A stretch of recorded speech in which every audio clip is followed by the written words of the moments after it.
বিশ্বাস ভেঙেছে, ঘটনাটা প্রত্যেকের জীবনে একবার হলেও হয়, তাই এটা জীবন থেকে নেওয়া কোনো এক গল্প, আজ আর কোনো কবিতা নয়। বিশ্বাস অতি নরম এক আবরণ। বিশ্বাস আমরা তাকেই করি যাকে উজাড় করে দিই সারাক্ষণ। শহরে মূলত প্রেমকে ঘিরেই তৈরি হয় বিশ্বাস। মানুষগুলো আমাদের জীবনের অবিচ্ছেদ্য অংশ হয়ে যায়, যেমন প্রয়োজনীয় নিঃশ্বাস।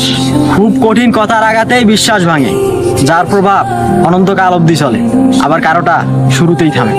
একবার বিশ্বাস ভাঙার পরে মানুষ মন ভাঙা প্রেমিকদের খাতায় নাম লিখাতে চায়, আবার কেউ অনবরত আরেকজনের কমল মন ভেঙে যায়। ভেদাভেদ মূলত এখানেই সৃষ্টি হয়, কেউ দুর্যোগ কাটিয়ে ফিরে আসে, আবার কেউ হারিয়ে যায় অজানায়। এভাবে প্রেম বিচ্ছেদের সৃষ্টি হয়েছে।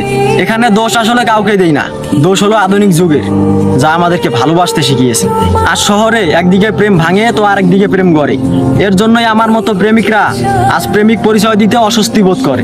তোমাদের নিকট একটাই প্রশ্ন, মানুষ কি আসলেই বিশ্বাস ভঙ্গকারীদের ভুলতে পারে?